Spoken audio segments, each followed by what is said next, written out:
Hello friends, బాగున్నారా? ఈ horror serial మూడో గురువారం అయితే ఈరోజు కొన్ని విషయాలు మీతో షేర్ చేసుకోవాలి.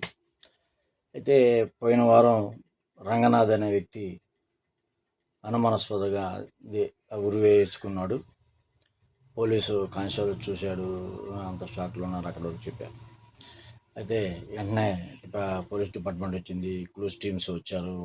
వాళ్ళ యొక్క వాళ్ళ పనులు చేసుకుని వెళ్ళిపోయారు.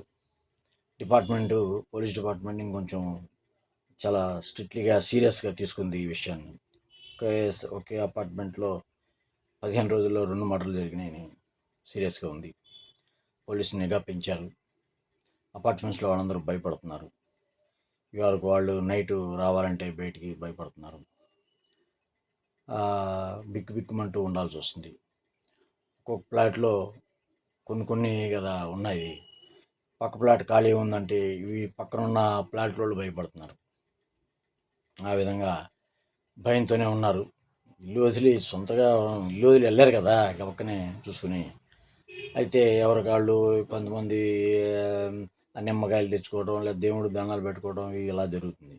అయితే ఈ ఫస్ట్ ఫ్లోర్లో సందీప్ అనే ఒక వ్యక్తి ఫోటోగ్రాఫర్.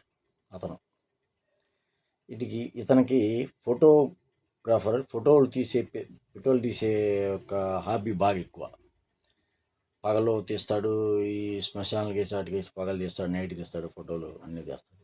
అయితే ఒకరోజు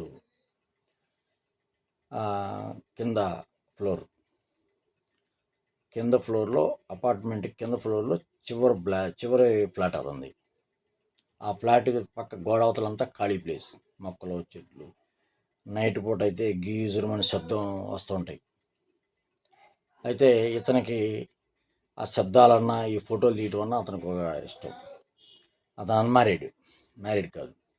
అయితే ఒకరోజు నైటు భోంచేసి బాల్కనీ కిందకు వచ్చి గోడవతల నుంచి ఈ మినుగురు పురుగులు అవి వెళ్తుంటాయి కదా, వాటిని ఫోటో తీస్తున్నాడు. ఇతను ఫోటో తీస్తున్నప్పుడు ఒక ఫోటోలో ఒక అందమైన లేడీ ఆకారం కనబడింది. ఆ ఫోటోలో ఎవరా అని మళ్ళీ ఇంకొంచెం ఇంట్రెస్ట్గా కెమెరా పక్కన పెట్టి మామూలుగా చూశాడు. ఎవరో ఒక మనిషి వెళ్తున్నట్టు కనపడింది. ఈ టైంలో ఇటు ఎవరు వెళ్తున్నారబ్బా అని కొద్దిగా ఇంట్రెస్ట్గా అనిపించింది తనకి తెలుసుకోవాలని. సరే, ఇంతలో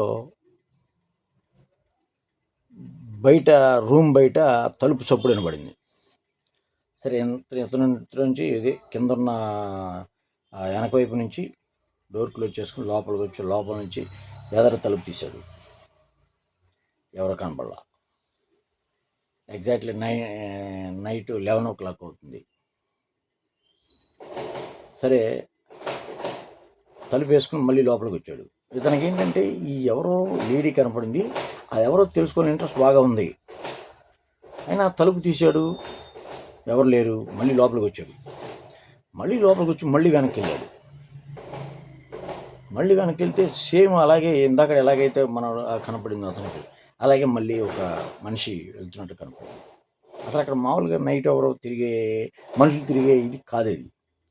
అయితే మనోడికి ఏం చేయాలి? సందీప్కి బాగా ఇంట్రెస్ట్ పెరిగింది. లోపల ఎక్కడో కొంచెం భయం కూడా ఉంది.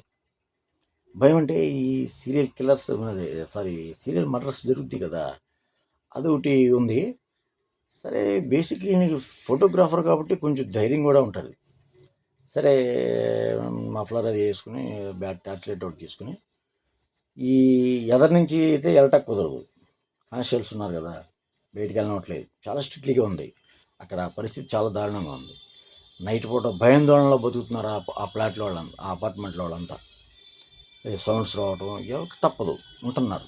అయితే ఇదనే చేసేటే వెనక పక్క నుంచి ఆ అమ్మాయి ఆ లేడీని ఎతకటానికి వెళ్ళాడు. వెళ్ళేసరికి కొంత దూరం వెళ్ళాడు. ఈ మినుగురు పురుగులు కాంతి, ఈ కప్ప కూతలు, ఈ మనం అర్ధరాత్రి గీజురుమైన శబ్దాలు వస్తుంటాయి కదా, ఆ శబ్దాలు వింటేనే మామూలుగా ఎవరికైనా కొంచెం భయంగానే ఉంటుంది. అదొకటి ధైర్యం చేసి ఎవరో మనిషిని కనుక్కోవాలని వెళ్ళారు కదా.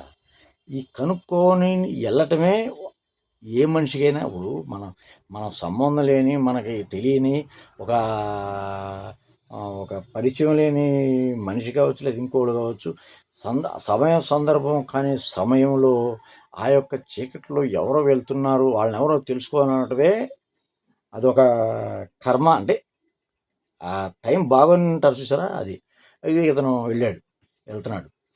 వెళ్తే మనిషి దూరంగా నుంచుందో మనిషి నుంచుంది. అయితే మనోడు సందీప్, ఎవరండి మీరు అని అడిగాడు. మాట్లాడలేదు. మిమ్మల్ని ఫోటో తీసుకుంటాను, తిరుగుతారా అన్నాడు. తిరగలేదు. మీరెవరో చెప్పట్లేదు, ఎవరో చెప్పడానికి మళ్ళీ అడిగాడు. ఆమె కొంచెం ముందుకెళ్ళింది. ఎక్కడో లైట్లు అక్కడొకటి వెలుగుతున్నాయి. పెద్ద జనసేన లైట్లు కూడా పెద్దగా లేదు. ఏదో కీనేడు అంటారు సార్, కొద్ది వెలుతురు అవి కనపడేట్టుగా. కానీ ఈ మనోడు బ్యాటరీ లైట్ వేస్తూనే ఉన్నాడు. ఈ లైట్ గంతలో ఆమె వెళ్తూ ఉంది, మనోడు వెళ్తూ ఉన్నాడు. మళ్ళీ ఒక స్నాప్ తీశాడు, ఒక ఫోటో తీశాడు. ఫోటో తీసేసరికి ఆ ఫోటోలో ఒక అందవికారమైన ముఖం కనపడింది. వెంటనే భయపడిపోయాడు, విపరీతంగా భయపడ్డాడు. కెమెరా స్టాప్ చేశాడు. ఇది ఇలా ఉంది, ఇందాక అందమైన ముఖంలాగా కనపడింది నాకు ఫోటోలో, ఇప్పుడు ఏంట్రా ఇలా కనపడింది అని మనోడు కొంచెం భయపడ్డాడు. సందీప్ భయపడేసరికి వెంటనే కెమెరా పక్క చూస్తే అక్కడ మనిషి కనపడలా. మనిషి కనపడేసరికి ఈ సందీప్కి భయం బాగా పెరిగిపోయింది. ఏంట్రా ఇది, నేను అనవసరంగా వచ్చానా ఏంటని మనసులో వాడు అనుకుంటున్నాడు. దూరం వచ్చాము, ఇందాకేమో మనిషిలాగా ఉంది, ఇప్పుడు ఏంటో కనబడుతుంది అని బ్యాటరీ లైట్ వేసి ఇంకొంచెం దూరం వెతకసాగాడు. ఏంటంటే వెనక్కి రాలేరు. అక్కడికి వెళ్ళిన తర్వాత అసలు ఏంటో తెలుసుకుందామనే ఉత్సాహం, ఇది ఇంట్రెస్ట్ ఎక్కువైపోద్ది. అది అక్కడ బ్యాడ్ జరగబోతుంది కాబట్టి, వీడి కర్మసారం అలా ఉంది కాబట్టి వీడికి ఇంకా ఇంట్రెస్ట్ పెరిగింది తెలుసుకుందామని. ఆ పెరిగిన ఇంట్రెస్ట్ వీడు చావుకు దగ్గర అవుతుందనే సంగతి వీడికి తెలియదు. సరే వెళ్ళాడు. వెళ్తున్న కొంచెం దూరం వేశాడు, బ్యాటరీ అంతా వేసి చూస్తున్నాడు, ఎక్కడ ఏం కనపట్లేదు. చెట్టు కింద ఆగాడు. చెట్టు కింద ఆ చెట్టు పైనుంచి వీడికి ఇతనికి సందీప్ నెత్తి మీద ఒక కొన్ని ఇవేమిటి పక్షులు ఇది ఉంటాయి కదా, దాన్ని ఏమంటారు, పక్షులు ఈకలు లాంటివి, అవి ఇతని మీద పడుతున్నాయి. పైకి చూశాడు, ఏం కనపడలేదు. బ్యాటరీ లైట్ చూశాడు, ఏమీ లేదు. సరే ఇంకొంచెం ముందుకెళ్ళి బ్యాటరీ లైట్ వేశాడు. చుట్టూ చూస్తున్నాడు, కనపడలా. ఒక చోట ఏడుస్తున్న శబ్దం వినపడింది. ఒక ఆడ మనిషి ఏడుస్తున్న శబ్దం వినపడింది. వెళ్ళాడు. కానీ ఇతనికి ఇందాక బ్యాటరీ లైట్ వేసి చూసినప్పుడు ఆ మనిషి కాదు. ఇప్పుడు ఆ మనిషి ఎలా ఉందంటే అక్కడ ఫుల్ దాన్ని ఏమంటారు, అదే పంజాబీ డ్రెస్ లాంటిది, చుడీదార్ అయ్యి అంటారు కదా, ఆ డ్రెస్లో ఒక ఆడామ ఉంది. బ్యాక్ వైపే కనపడుతుంది, ఫ్రంట్ కనపట్ల. ఏమండి ఇక్కడ ఇందాక ఇప్పుడు ఏడుస్తున్నారు మీరేనా అని అడిగాడు. సమాధానం లేదు. ఆమెకు దగ్గరగా నడవసాగాడు. అడుగుతున్నాడు, సమాధానం చెప్పట్లా. ముందుకెళ్ళాడు. ఆవిడకి ముందుకు వచ్చి బ్యాటరీ వేసి చూశాడు. ముఖం చాలా అందంగా, చాలా చక్కగా కనబడింది ఆ మనిషి. మీరేంటి ఇక్కడ ఉన్నారు, ఎందుకు మీరు ఏడుస్తున్నారు ఏంటని అడిగాడు. నీకెందుకు చెప్పాలి అని అడిగిందా ఆ మనిషి. కాదండి, మీరు ఇందాక ఒంటరిగా వెళ్తున్నారు, దారి తెలిగి వెళ్తున్నారని చెప్పేసి నేను మిమ్మల్ని ఫాలో అవుతూ నేను మీ వెనకాలే వచ్చాను, మధ్యలో మీరు కనపడలేదు, నేను ఒక ఫోటోగ్రాఫర్ని, అందుకే ఇటు వచ్చాను. నీ ఫోటోల వల్ల, నువ్వు తీసిన ఫోటోల వల్ల కొన్ని జీవితాలు నాశనం అయిపోయినాయి తెలుసా అని అడిగింది ఆవిడ. అదే లేదండి, నేను అలాంటి కాదు, నేను అలాంటి ఫోటోలు చేయలేదు, నేను మామూలుగా జనరల్ ఫోటోగ్రాఫర్ అన్నాడు. సరే నన్ను ఒక ఫోటో తీరా అంది. ఫోటో తీసి సందీప్ అంది. ఫోటో తీశాడు. ఆ ఫోటోలో మొత్తం ఒక పిశాచి రక్తంతో ఉన్న ఒక పిశాచి రూపం ఎలా ఉంటుందో అలా ఉంది ఆ ఫోటో. ఫోటో చూసి ఒక్కసారే ఆ మనిషిని చూశాడు. ఆ మనిషి అక్కడ లేదు. పెద్దగా అరిపరిచి పడిపోయాడు. పడిపోయాడు. 5 నిమిషాలు ఆగి చూశాడు. సేమ్ మొన్న రంగనాథ్కి జరిగినట్టే చూశాడు. ఇతని కాళ్ళకు తాడు వేళేసుకుంటూ లాక్కెళ్ళిపోతున్నారు. ఎవరు లాక్కెళ్తున్నారు వాడికి కనపట్ల, వెళ్ళిపోతున్నాడు. కొంతసేపు ఆగింది. లేచి నుంచున్నాడు. ఏం అర్థం కావట్లేదు. అసలు వాడు ఎక్కడున్నాడో తెలియదు. సందీప్ ఎక్కడున్నాడో వాడికి తెలియట్లే. చాలా భయాందోళనగా ఉంది. ఆ యొక్క ఏరియా అంతా కూడా చాలా భయానకంగా తయారైంది. ఎంత ధైర్యవంతుడైనా సరే అక్కడ నిలబడలేడు.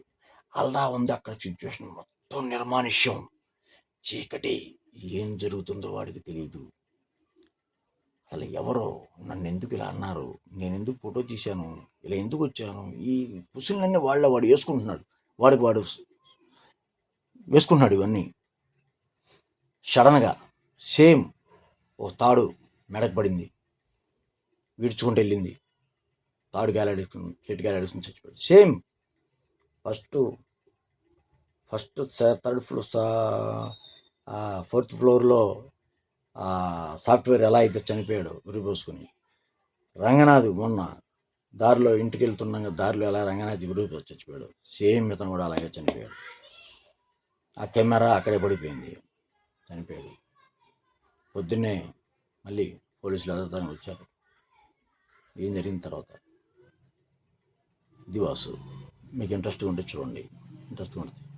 లాస్ట్ వీక్ వచ్చేవారు ఇంకా బాగుంటుంది. Thank you very much. Thank you. Good luck.